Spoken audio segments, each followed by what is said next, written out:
नमस्कार मित्रों, मैं डॉक्टर राजकुमार रियान सिंधी यूट्यूब चैनल में पुनः आप लोगों का स्वागत करता हूं। जैसा कि मित्रों इससे पहले हम वीडियो जो बनाए थे राष्ट्रपति के बारे में, भला कि इस जीएस का मुख्य उद्देश्य जो भी हिंदी के साथ जो जीएस आते हैं उनके लिए विशेष रूप से हम ये वीडियो बना रहे हैं। इससे पहले हम लोगों ने देखा कि राष्ट्रपति की क्या भूमिका है और राष्ट्रपति किस तरह की नियुक्तियां करता है। आज उसी कड़ी में हम लोग दूसरे राष्ट्रपति से संबंधित बातों का अध्ययन करेंगे। हमने कार्यपालिका शक्तियां जो नियुक्तियां करता था इससे पहले हम वाले वीडियो में चर्चा कर चुके हैं। आज उसके बारे में हम लोग जानेंगे कि राष्ट्रपति और क्या क्या करता है। तो आप लोग होर्डिंग दे सकते हैं, राष्ट्रपति के कार्य। राष्ट्रपति के कार्य के ही अंतर्गत हम नियुक्तियों का अध्ययन किए थे और ये प्रधानमंत्री का नियुक्ति करता है, महान्यायवादी का नियुक्ति करता है, राज्यपाल का नियुक्ति करता है, हाई कोर्ट सुप्रीम कोर्ट के जज की नियुक्ति करता है, महालेखा नियंत्रक परीक्षक का नियुक्ति करता है। और इससे पहले वाले वीडियो में हम बेकायदे अनुच्छेद के तहत सब बताए थे, वो आप लोग देख लेंगे तो क्लियर हो जाएगा। ये इसके बाद जो नंबर 2 वाली बात अगर हम देखें कि राष्ट्रपति का दूसरा कार्य क्या है, तो शासन संचालन संबंधी शक्ति, शासन संचालन संबंधी शक्ति। मित्रों आपको बता दें कि केंद्र में जितना भी, जैसे अगर कोई भी कार्य होता है तो बिना राष्ट्रपति के सिग्नेचर से नहीं होगा, यानी शासन संबंधी जितने भी कार्य होते हैं इसके सिग्नेचर से ही होते हैं। भला कि सलाह देने के लिए अनुच्छेद 74 हम बताए थे कि अनुच्छेद 74 में बिना प्रधानमंत्री की सलाह लिए कुछ नहीं कर सकता। तो लेकिन सारा हर जगह सिग्नेचर राष्ट्रपति का ही होता है। तो ये राष्ट्रपति के महत्वपूर्ण कार्यों में जैसे इसका नाम लिया जा सकता है। इसके बाद तीसरा जो सबसे महत्वपूर्ण है वह क्या है, सैनिक क्षेत्र में शक्ति।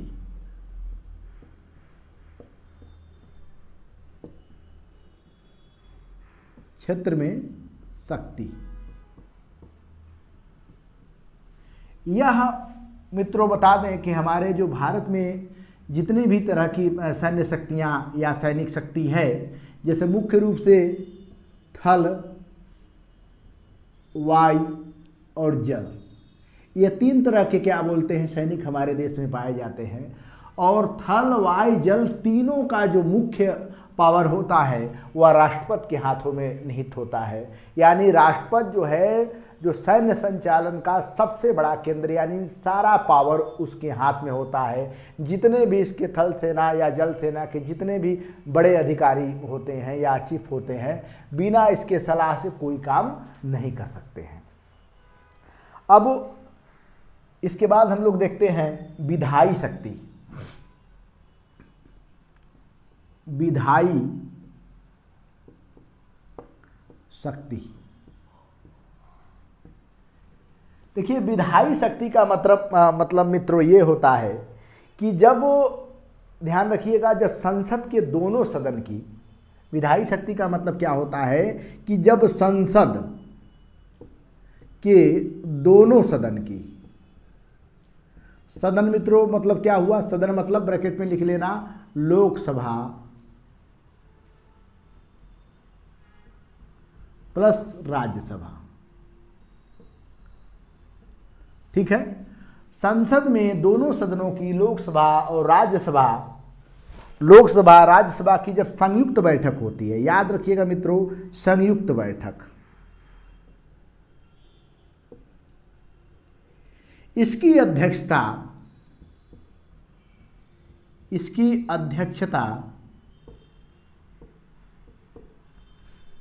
अध्यक्षता राष्ट्रपति करता है।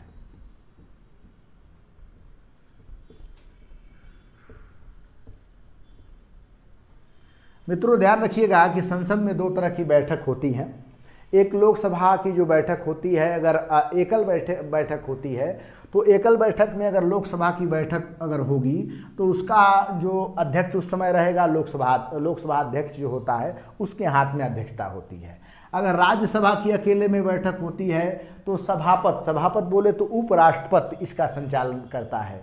लेकिन अगर दोनों की संयुक्त बैठक होती है मित्रों, यानी लोकसभा राज्यसभा की अगर संयुक्त बैठक हो रही है, तो संयुक्त बैठक में ये सबसे बड़ा रोल निभाता क्या है कि दोनों की जब संयुक्त बैठक होगी तो उसका अध्यक्षता कौन करेगा? राष्ट्रपति करेगा। अगर लोकसभा की अकेले बैठक होगी तो इसका अध्यक्षता कौन करेगा? लोकसभा अध्यक्ष करेगा। कौन करेगा? लोकसभा अध्यक्ष। अगर केवल लोकसभा की बैठक हुई, राज्यसभा की बैठक हुई तो कौन करेगा? उपराष्ट्रपति करेगा। ठीक है, उपराष्ट्रपति को ही वहां सभापति की दर्जा दी गई है। लेकिन अगर दोनों का संयुक्त बैठक है, क्या है? संयुक्त बैठक, दोनों लोकसभा और राज्यसभा एक साथ बैठते हैं, तब उसकी अध्यक्षता कौन करेगा? तब उसकी अध्यक्षता भैया राष्ट्रपति करेगा। मतलब 3 तरह की संसद में बैठकें होती है, एक अलग अलग भी बैठक होती है और दोनों एक साथ बैठते हैं। दूसरा काम उसका महत्वपूर्ण क्या है विधायकी शक्ति में? एक काम ये हो गया। दूसरा काम अगर देखें तो लोकसभा, ठीक, लोकसभा के लोकसभा के कितने? 2 सदस्य,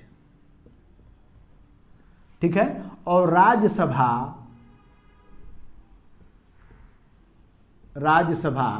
के 12 सदस्य। लोकसभा के 2 सदस्य और राज्यसभा के 12 सदस्यों को ये क्या करता है? राष्ट्रपति मनोनीत करता है। क्या करता है मित्रों? मनोनीत करता है। एक चीज ध्यान दीजिएगा, आप लोगों को हम बता दें कि मनोनीत का मतलब क्या हुआ।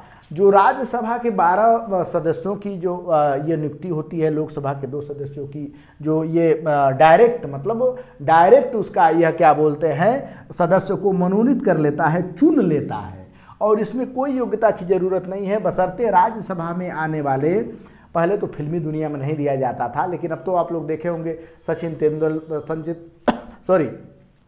तेंदुलकर था, रेखा भी इसके राज्यसभा की सदस्य हो चुकी हैं।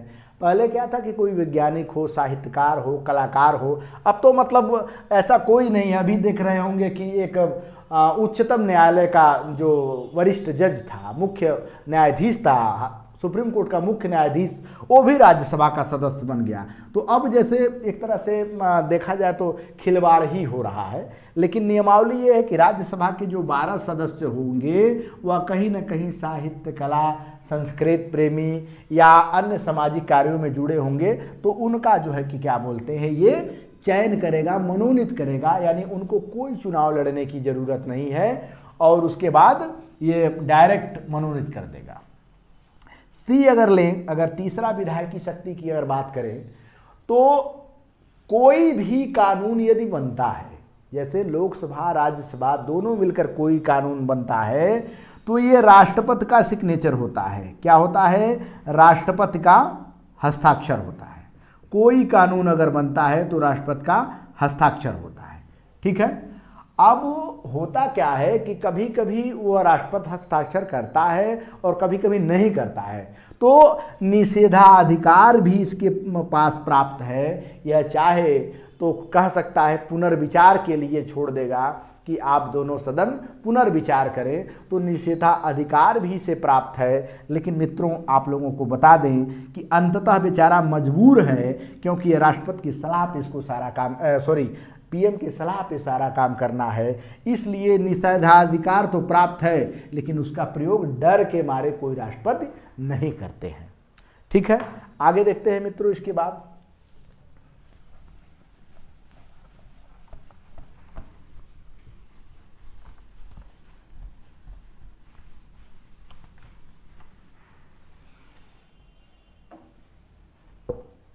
विधायी शक्ति के अंतर्गत ये अनुच्छेद 123 बड़ा महत्वपूर्ण है। क्या है? 123। अनुच्छेद 123 बहुत महत्वपूर्ण इसलिए है मित्रों कि यह अनुच्छेद 123 का प्रयोग करके, ठीक है, अध्यादेश जारी कर सकता है। राष्ट्रपति अध्यादेश जारी कर सकता है।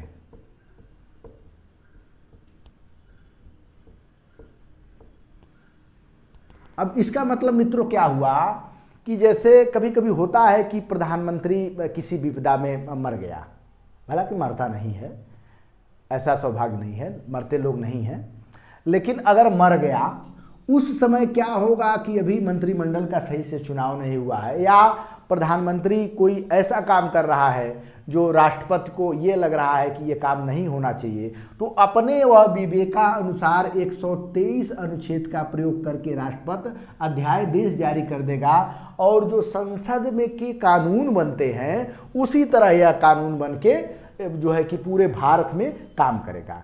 लेकिन इसका समय क्या है कि जब अध्यादेश जारी करेगा तो उस दिन से ये केवल 6 सप्ताह, ठीक है, 6 सप्ताह, यानी अध्यादेश जारी का समय कितना है, 6 सप्ताह तक लागू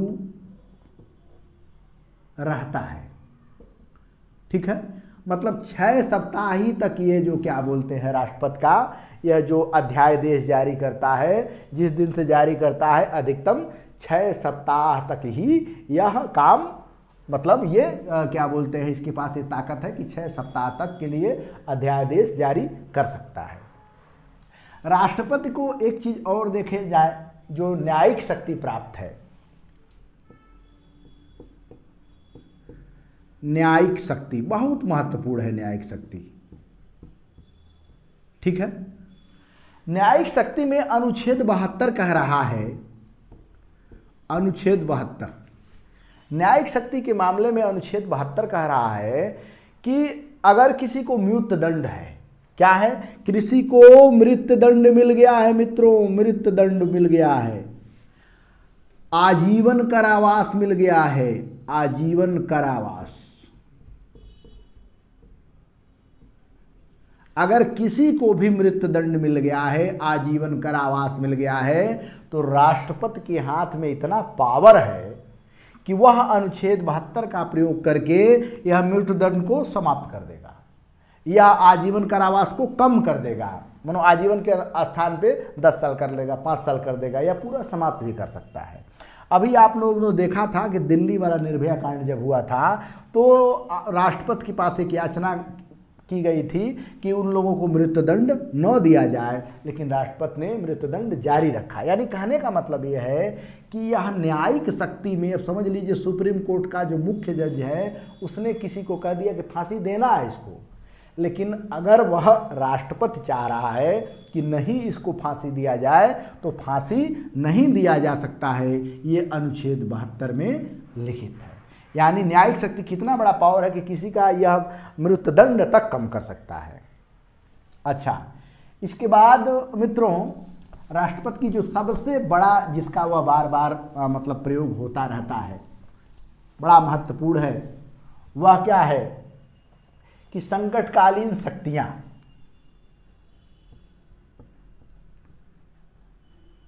राष्ट्रपति का संकटकालीन शक्तियां,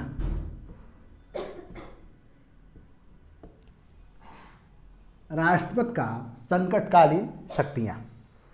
अब देखिए संकटकालीन शक्तियों में ये 3 चीज का प्रयोग करता है।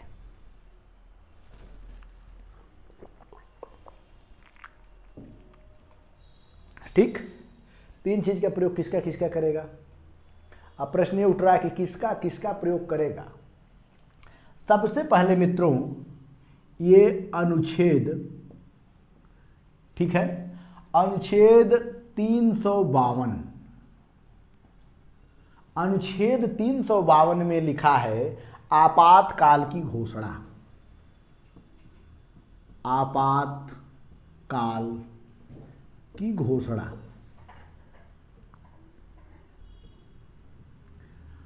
मतलब 352 का प्रयोग करके पूरे राष्ट्र में आपातकाल लागू किया जा सकता है। और यह आपातकाल एक बार इंदिरा गांधी के समय में जो लगा था, आप लोगों को याद है, वो बड़ा प्रसिद्ध था। इसी अनुच्छेद का प्रयोग इंदिरा गांधी जी ने किया था। कहने का मतलब इंदिरा गांधी जी का राष्ट्रपति किया था।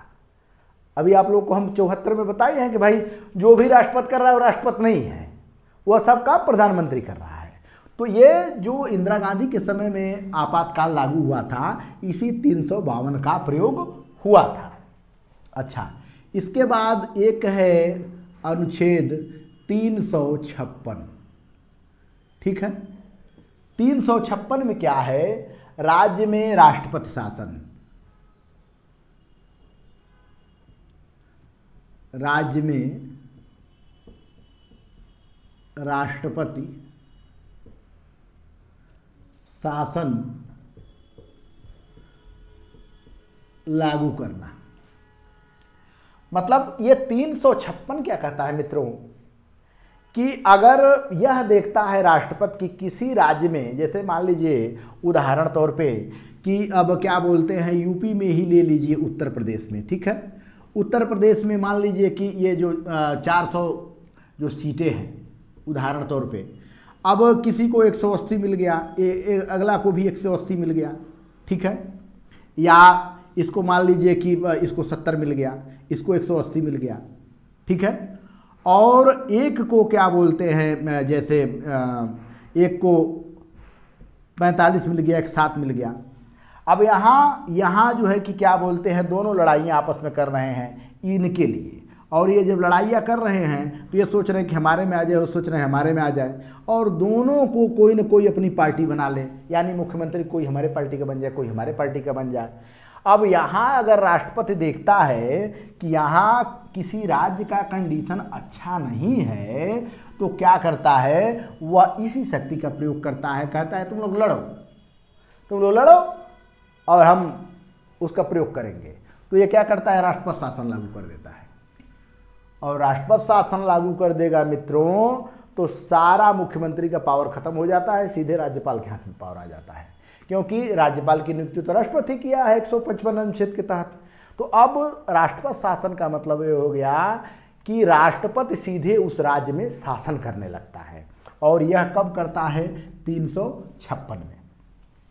एक जो है कि अनुच्छेद 360 क्या कहता है, वित्तीय आपत्ति।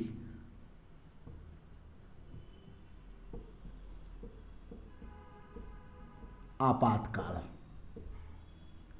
इसका प्रयोग मित्रों अभी तक कभी नहीं हुआ है, ठीक है, इसका प्रयोग कभी नहीं हुआ है।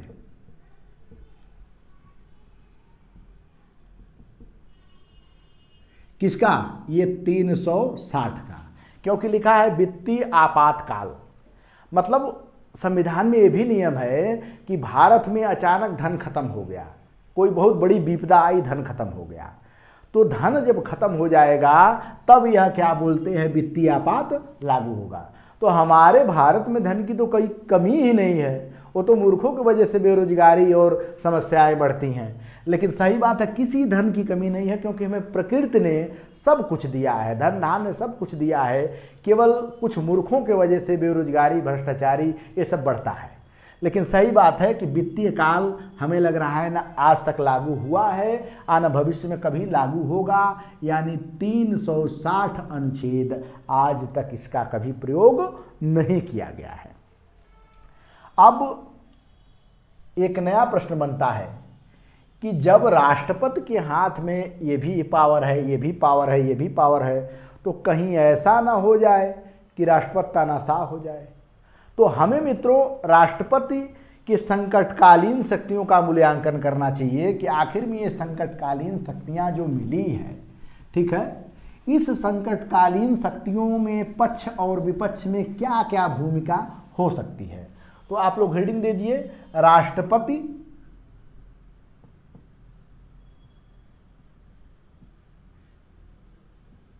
का संकटकालीन शक्तियों का मूल्यांकन। ठीक है, आप दो पक्ष कर लीजिए। एक पक्ष वाला कह रहा है कि अरे भाई बड़ा खतरनाक शक्ति मिला है, और दूसरा पक्ष विपक्ष भी है जो कहता है कुछ नहीं खतरनाक है। देखिए पक्ष वाले में क्या कह रहा है, जो पक्ष वाला पार्टी है, पक्ष वाला पार्टी कह रहा है कि राष्ट्रपति, ठीक है, राष्ट्रपति अनुच्छेद 123, ठीक है, राष्ट्रपति अनुच्छेद 123, अनुच्छेद 53 का प्रयोग कर तानाशाह हो सकता है।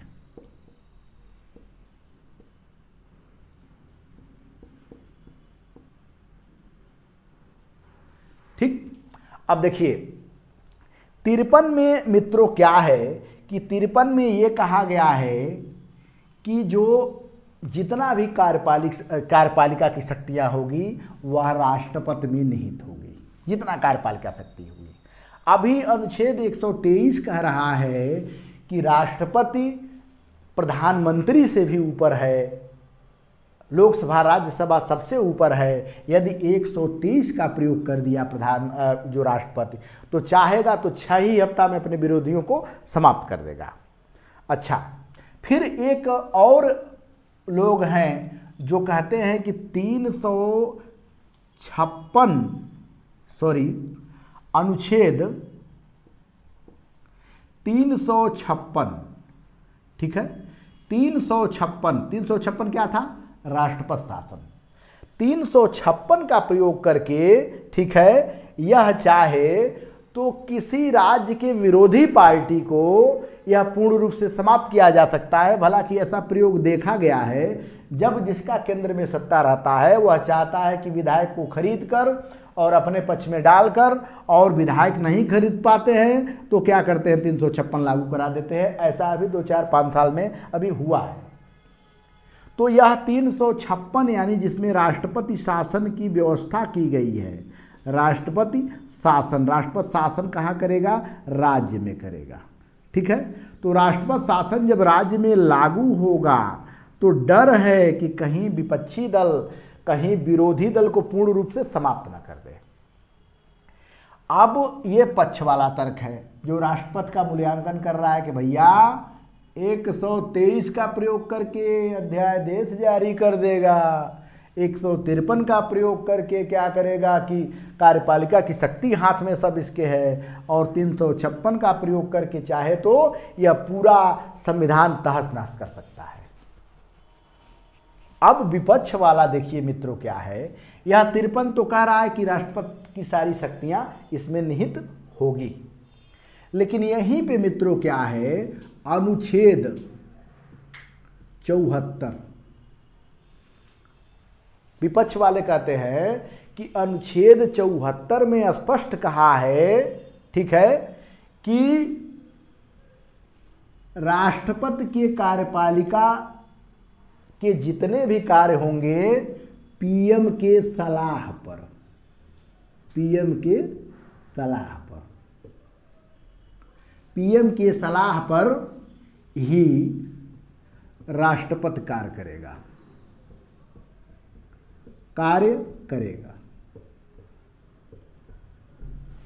बताइए, अनुच्छेद 74 कह रहा है कि जितने भी काम होंगे, जितना भी परिस्थितियां होंगी, चाहे जो भी हो, अनुच्छेद 74 कह रहा है कि जो राष्ट्रपति है, ठीक है, वह राष्ट्रपति क्या करेगा, पीएम के सलाह पर ही राष्ट्रपति काम करेगा, किसी दूसरे के सलाह पे नहीं करेगा। एक बीमारी और है, इसमें सबसे बड़ा जो हथियार है, जो लोग कहते, जो विपक्ष वाले कहते हैं कि कभी तानाशाह नहीं हो सकता, वह कैसे तानाशाह नहीं हो सकता, उसके लिए अगर लोकसभा और राज्यसभा दोनों मिल जाए तो राष्ट्रपति को 2 मिनट के अंदर हटा देंगे। यह क्या कह रहा है, अनुच्छेद 61, अनुच्छेद 61 क्या कहता है कि राष्ट्रपति पर महाभियोग।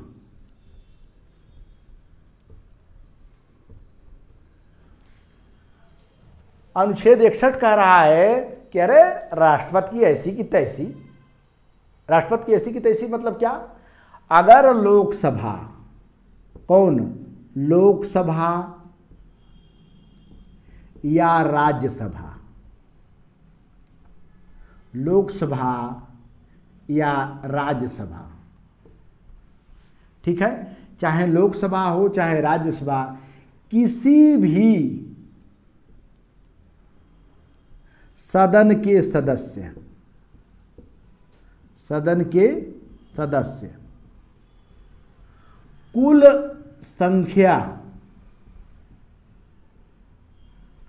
कुल संख्या के 1/4 भाग,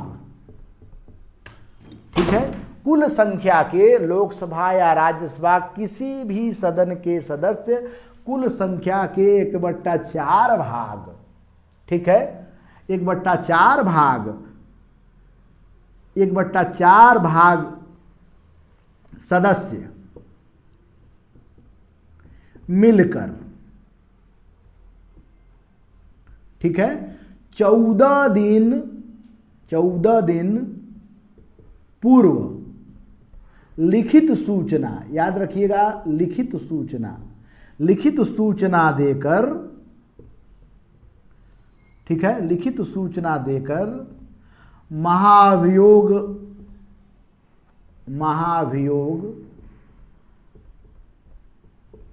ठीक है, महाभियोग प्रस्ताव ला सकते हैं। फिर एक बात सुन लीजिए मित्रों, जैसे अगर लोकसभा राज्यसभा दोनों के सदस्य देखते हैं, करे ये तो राष्ट्रपति तो बड़ा तानाशाह हो गया है, ये तो बहुत बड़ा गुंडा निकल गया है, तो अगर देखते हैं कि बहुत बड़ा तानाशाह होगा, तो बेचारा जो हमारे भारत देश का राष्ट्रपति है मित्रों, यह बेचारा अनुच्छेद 61 से डरता है। क्यों डरता है अनुच्छेद 61 से? कि यह जो लोकसभा के सदस्य हैं चाहे राज्यसभा के सदस्य हैं, कोई भी सदस्य क्या करेंगे, अपनी जितनी उनकी संख्या है 1/4 भाग क्या करेंगे, सदस्य मिलकर 14 दिन पूर्व लिखित सूचना देकर उस पर महाभियोग लगाएंगे कि इसको, राष्ट्रपति को हटाया जाए। अगर इसका अनुमोदन, अगर जैसे मान लीजिए लोकसभा का 1/4 हुआ चाहे अब राज्यसभा का कोई भी सदस्य 1/4 भाग प्रस्तावित किए और दूसरा पक्ष भी इसका क्या बोलते हैं, इसका पक्ष समर्थन कर दिया, तो 2/3 भाग यानी 2/3 भाग मिलकर इसको क्या करेंगे, इसको अनुच्छेद 61 को क्या बोलते हैं, पारित करा देंगे और राष्ट्रपति की ऐसी की तैसी, राष्ट्रपति को उसके पद से हटाया जा सकता है। तो याद रखिएगा मित्रों कि जैसे सही बातें हैं कि राष्ट्रपति का उतना ही वजूद है जितना प्रधानमंत्री चाह रहा है, इसीलिए बड़े नेता कभी राष्ट्रपति होने का सपना नहीं देखे। तो राष्ट्रपति की जो स्थिति है, राष्ट्रपति को जो स्थिति है, यह जान लीजिए कि राष्ट्रपति की स्थिति इतना ही है कि वो प्रधानमंत्री का एक सलाहकार है। ठीक वैसे जैसे ब्रिटेन के राजा को सलाह देने के लिए जो है कि क्या बोलते हैं, वहाँ की मंत्रिपरिषद और प्रधान होता है, वही संसदात्मक व्यवस्था भारत में भी लागू है और भारत का भी राष्ट्रपति को उतना ही पावर है जितना प्रधानमंत्री उसको देता है। यानी जितने भी काम होते हैं सब राष्ट्रपति का सिग्नेचर तो होगा, ठप्पा तो लगेगा राष्ट्रपति का। लेकिन मित्रों आप लोगों को ये होना चाहिए कि मान लीजिए कोई राष्ट्रपति गलती कर दे तो क्या राष्ट्रपति को जेल नहीं हो जाएगी? तो आप लोगों को बता दें कि राष्ट्रपति को कभी जेल नहीं हो सकती, क्योंकि जब अनुच्छेद 74 कहता है कि सलाह पे प्रधानमंत्री काम करेगा, लेकिन एक बात और आगे लिखा है कि किसी भी न्यायालय को यह पूछने का अधिकार नहीं है कि राष्ट्रपति ने प्रधानमंत्री से क्या सलाह मांगा और प्रधानमंत्री ने क्या सलाह दिया। तो इस तरह मित्रों आज जो राष्ट्रपति का भाग था महत्वपूर्ण हमने बता दिया। अब अगले वाले वीडियो में हम बताएंगे कि उपराष्ट्रपति का क्या महत्व है। बहुत बहुत धन्यवाद। फिर अगले वीडियो मिलते हैं। रियान सिंधी यूट्यूब चैनल पढ़ते रहिए।